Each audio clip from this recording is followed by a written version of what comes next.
Hello and welcome to this very special episode of In Conversation. We have with us a guest in Goa, but a person who needs no introduction, Mr. P. Sainath. He is here, of course, in Goa to talk about his latest book, The Last Heroes, Foot Soldiers of Indian Freedom. Of course, after his landmarked and path-breaking Everybody Loves a Good Route, one would have thought that there would be more books in between, but of course a lot of reportage, a lot of other stuff, the great movement called the Pari movement happened. But of course whenever Mr. Sainath writes a book, it should be taken note of, primarily because of the spirit and the values that have been the foundation of his life, his work and his calling, which is what journalism should be, as he reminds us all the time. Privileged to have you here, Mr. Sainath.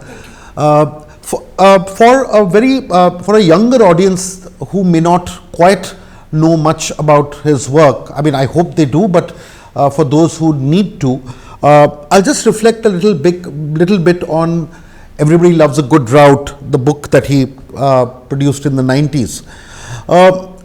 He actually walked for 100,000 kilometers, not walked, he traveled 100,000 kilometers, walked 5,000 of them, used 16 modes of transport to essentially go into the heart of rural India across the length and breadth, picking up stories mainly of the people who are not as privileged as many of whom may be watching this, people who've suffered, who've battled against famine, against drought, and interestingly and ironically, at that point of time, he was commissioned by a newspaper that published 84 of his stories, but that became kind of a bit of a huge game changer in the way journalism should be done, and perhaps it kind of had a spillover effect in certain sections. Of course, here his new book, The Last Heroes, Foot Soldiers of Indian Freedom, is actually on 15 people. I'm sure there were more, but he culled out 15 stories of farmers, laborers, homemakers, artisans, fruit gatherers, and so on and so forth, all of whom played a great individual part in, within their communities and others, to stand up to the British might and do their own and fight for their freedoms in their own spaces. And they are all Adivasis, Dalits, OBCs, Brahmins, across genders, Muslims, Sikhs, Hindus, and it is important that these stories need to come out, and they have come out. I'll begin by asking you, Mr. Sainath. You said the post 1947 generation needs their stories. Why would you say that? We need their stories to know where we came from. A nation that doesn't know where it came from has no clue where it's going. We need their stories in order to better script our own. That, I think, is so important, to know how they handled diversity, to know how they handled difference in an age of increasing, horrendous communal intolerance, sectarian violence, how a bunch of ordinary people, uncredentialed, some of whom had never seen the outside of a school, let alone the inside of a school, like Salihan never saw a school in her life. How these people arrived at a common understanding that their nation needed to be liberated from British colonial rule. I think there are great lessons for all of us from that. That's why we need to know their stories. You also spoken a little bit, you've answered this question in a sense where you've said that freedom and independence are not the same thing, and it's very important to underline this and make people understand that freedom and independence, and in some ways this holds true in 2024 as much as it held true in 47. That every single one of them, see, they may not have used the jargon, they may not have used the language, but every single one of them was clear that there is a huge difference between independence and freedom. Independence they saw as an event. You kicked out the colonizer. You kicked out the colonizer and you announced a nation state based on citizens' rights. This was independence. Freedom is not an event, freedom is a process, perhaps never to be completed in our lifetimes, but certainly to be bettered, to be deepened, to be strengthened. They understood that, and I think that if you want a common ground where their different ideas of freedom can be found, essentially you'll find it in the preamble of the Indian Constitution and in the directive principles of state policy. Justice for all, social, economic, political, which is what the preamble tells you. And you find that repeated in the directive principles, including some very fundamental things like, which I don't believe we are going ahead as a nation unless we address the right to work. The right, not in the limited sense of MNREGA, which is a life jacket. If you remove it, people will die. Right. But it's not all that there is to right to work. The MNREGA gives you 100 days for a household. An 8-member household will finish that in 15 days. Right. And it's also not a program on demand. I should get work when I need it, when I want it, when I'm desperate for it, not at allotted periods of the year and allotted projects. The right to education, right to schooling, the RTE, which even at the time it was introduced, I said, is deeply flawed. And it allows thousands of, prestigious rich schools to get away with a kind of apartheid within the school. The children coming from poorer backgrounds are, will sit in different classrooms, have different teachers, far less qualified, go to school at very different hours from the other kids. Is this a reality across? Or there is very few states and union territories where the limitations have not shown up. Like once in Pari, one of our managing editor interviewed a young girl in Gurgaon, in Haryana, who was going to a very prestigious school, who's a daughter of a driver. This 9-year-old girl was in need of an open heart surgery. And my colleague asked her, so what is it like going to that school and interacting with all those rich children? She said, I've never seen them. This is very, very surprising. This is Gurgaon. How far from the capital? Right. Yeah. In Bangalore, it raised a furor when RTE children were asked to wear black armbands to identify them from the rest. It's a hideous thing to do. Yeah. So the limited things of I'm not saying all the directive principles. I'm saying 5 or 6. Right to work, right to food, some of which are implicit. Right to life, right to work at dignity, right to education, right to health, shelter, nutrition. These. One interesting thought I had when I was looking at the title of this book. Why do you call it the last heroes and not just heroes? Because, and it's a great tragedy, these are the last living freedom fighters. I see. The youngest in the book is 98. Correct. The oldest is a healthy 105. Right. And in very good shape. But this is the tragedy, and it's a terrible tragedy for the existing and future generations of youngsters. Right. In 3 to 5 years, not a single one of them will be left alive. The golden generation will be gone. Right. Indian children will never get to see, talk to, touch, engage with, or even listen to people who actually fought for your freedom. I think in 2002 you met Demati Dei Sabar. Is she still with us? She's gone. Okay. Now there are, I think, 4 alive in the 15. The 15, okay. And there is a 16th character, but that's a whole village. Right. Right. Okay, in fact, before I get into the individual stories, some of the individual stories, I just like to quote Lakshmi Panda of Orissa, who cooked and ran errands for Netaji Subhash Chandra Bose, and she says, "Because I killed no one, did not go to jail, was an underground worker in forest camps, am I not a freedom fighter?" It is such a very poignant question, which probably is it's reason enough for you to do the book. It blew me away. I had no coherent response or answer to her. Yeah, she said, "I trained with a rifle, I never killed anyone."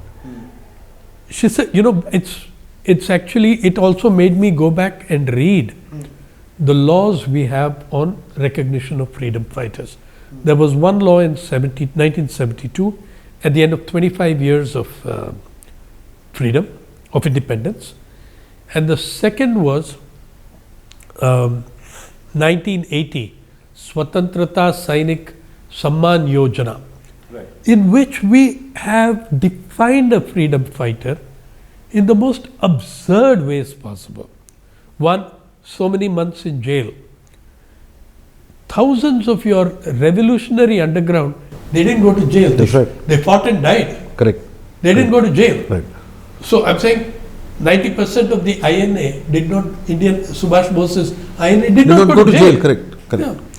That was one issue. The second thing was that, we said that they have to get, if you were a revolutionary underground, you had to show that you were a proclaimed offender by the British Raj. We are asking the colonizer to certify our freedom fighters. Yeah? And there are a number of idiotic rules like that, including one that specifically says, unless you are a proclaimed offender, being with the revolutionary underground does not qualify you. Right. I mean, such a sheer irony. For lack of time, I'll just quickly speed on.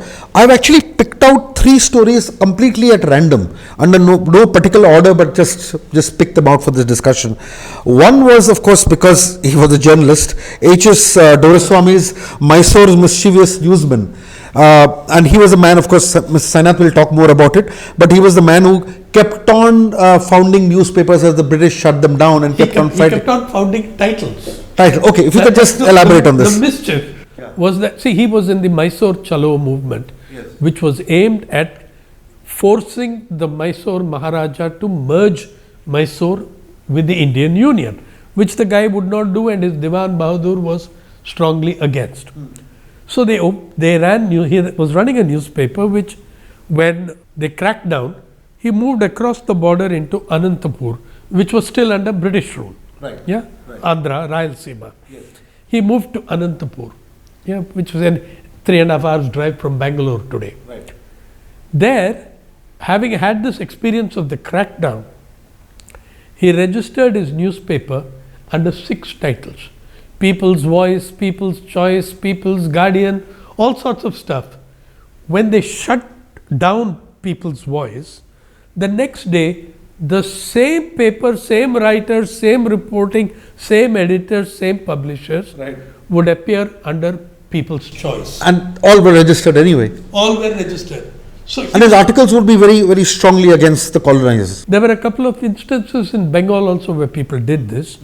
There was also the famous instance of Abrid Bazar Patrika, which overnight converted from a Bengali to an English language newspaper to avoid the Vernacular Press Act.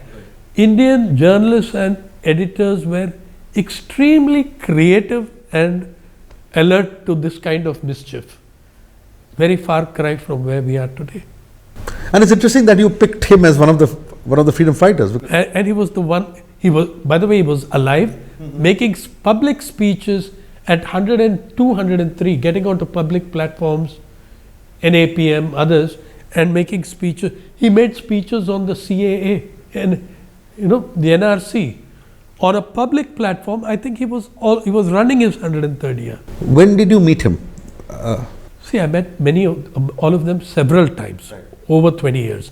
Doraiswamy was a latecomer to me. I didn't know that he was still around. I see. And when I realized that, I went and. And in which town was he living? In Bangalore. Bangalore, okay. But all of them came from villages. They're all rural people. All rural people. Okay. There's one more. I don't know whether this qualifies as a story, but you obviously, this is about this village in Orissa, which the British called the Badmash Gaon. Panimora village in Bargar district, which had 32 people in jail in 1942 and were labelled by the British as Badmash Gaon, or a notorious village. So you've treated this village itself as a... They are a character. The village itself, but see, the thing is, they had a hell of a lot more people in jail, but they're the village with the maximum number of Tamrapatras. I see. Official recognition certificates, that is 32. Right. And they drove the Brits insane.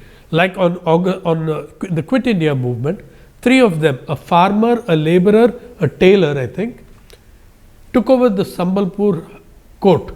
Okay. They, took over the Sambalpur court, dismissed all petitions in a crowded courtroom, telling the petitioners, leaving the petitioners baffled, saying, your petitions are all addressed to the British Raj. We are now under self-rule. Please go back and readdress your petitions to Mahatma Gandhi Republic, care of Republic of India. So everybody went back to do that. To actually do that. The police were baffled with what to do with these guys. When they tried to arrest them, they asked the police, are you Indian police or are you British police? They said, we are Indians. He said, then you take your orders from us. We are the court. These are probably all 3 of them were not fully literate. Right. Then the police went to get a magistrate's signed warrant to arrest them. These guys wouldn't give their names. In those days, there were judges and magistrates who still followed the law. Unlike a very different situation we face. The magistrate said, I will not sign their arrest warrant because you don't have names. Do you think I'm crazy that I'm going to sign a blank warrant? So they went to the deputy collector.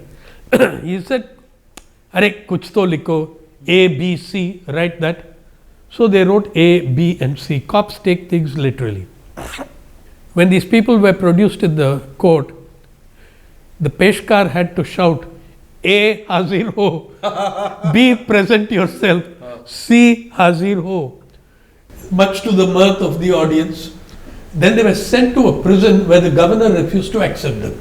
He asked the cops, are you insane?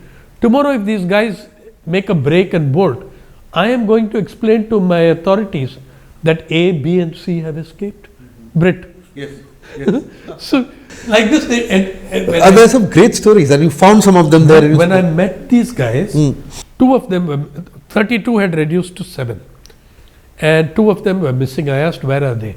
They were aged at that time 91, 92, those 2 guys. They said, sir, they're all sitting on a dharna demanding a phone for the village.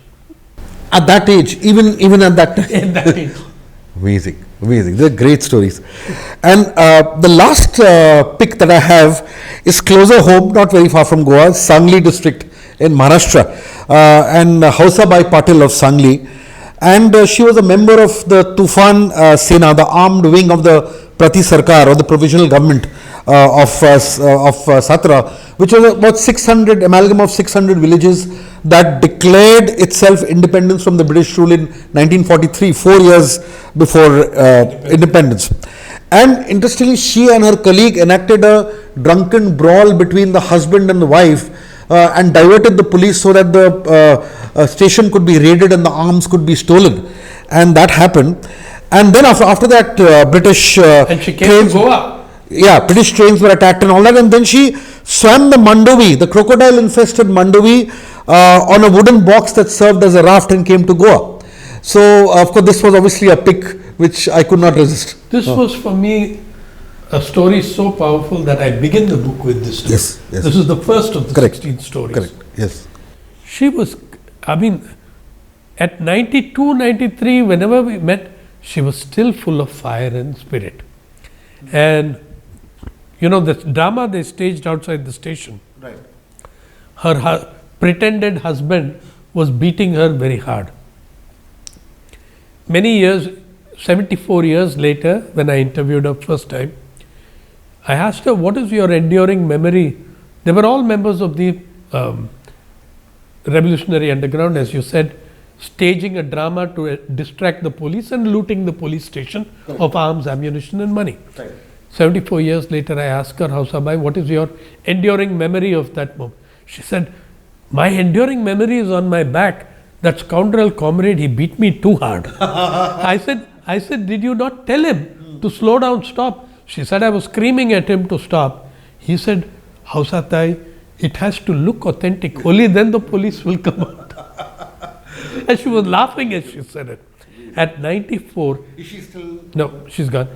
She died in 21. Okay. In 94, at 94, she sent a message to the gathered farmers. She and Captain Bao sent video messages to the huge farmers' rally in 2018 at the Parliament, saying, I am not well, Hausabai said, but otherwise I would have been marching with you.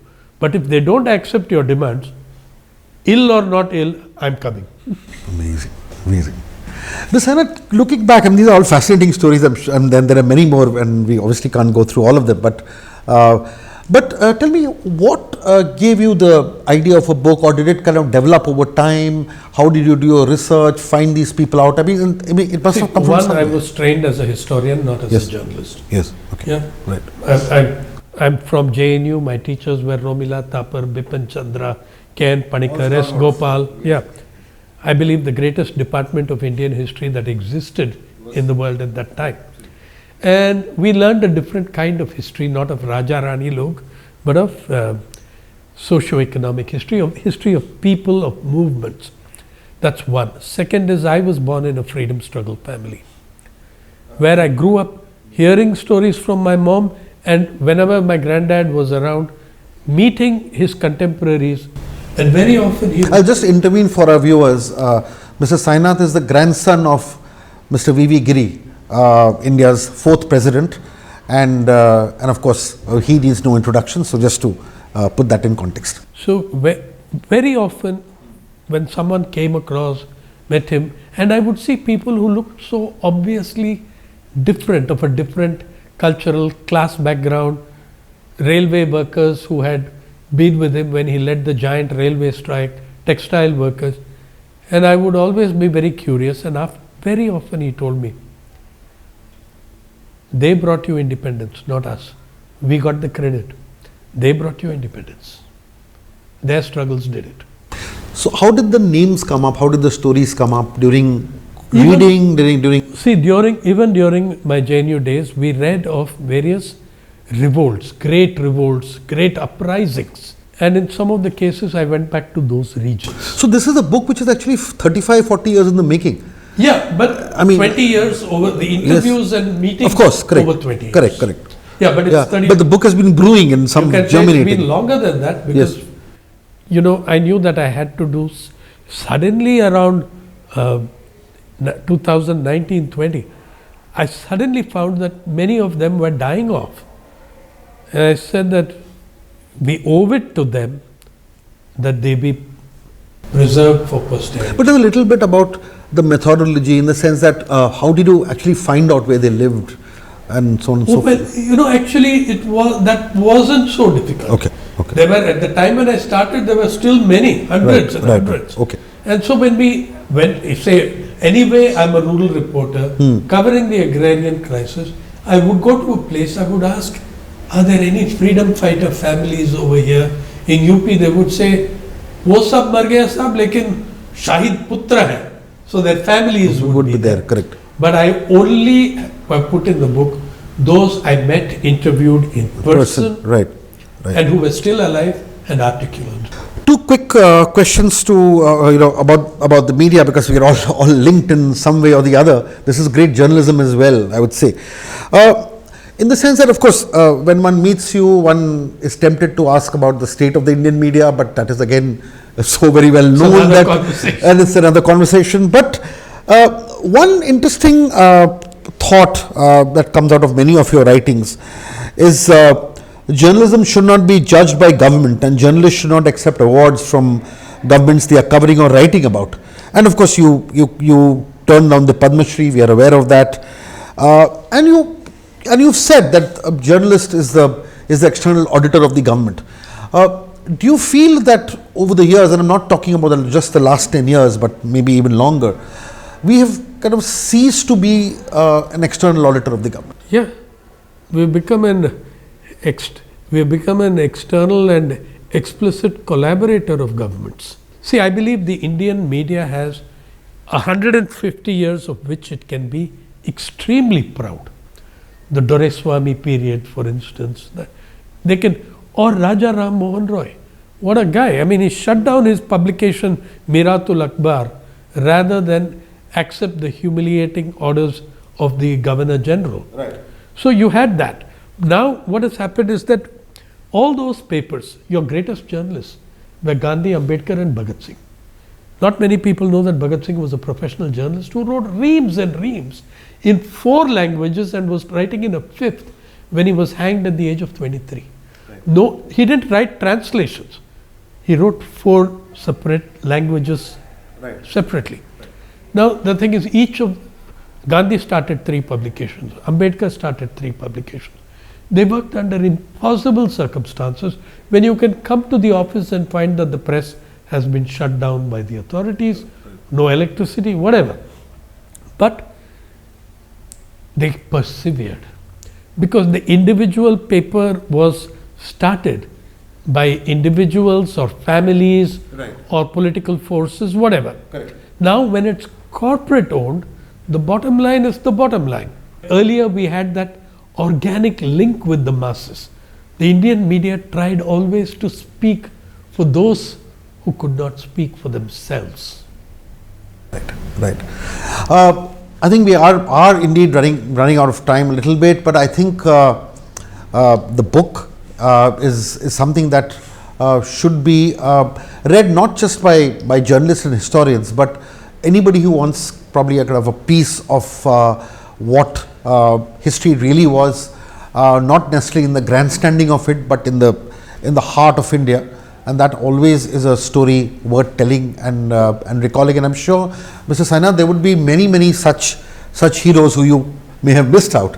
But I think the 15 that you picked will be an enduring memory to the real heroes and heroines of India. Thank you very much for this discussion. Thank you. It was a pleasure. Thank you. Thank you.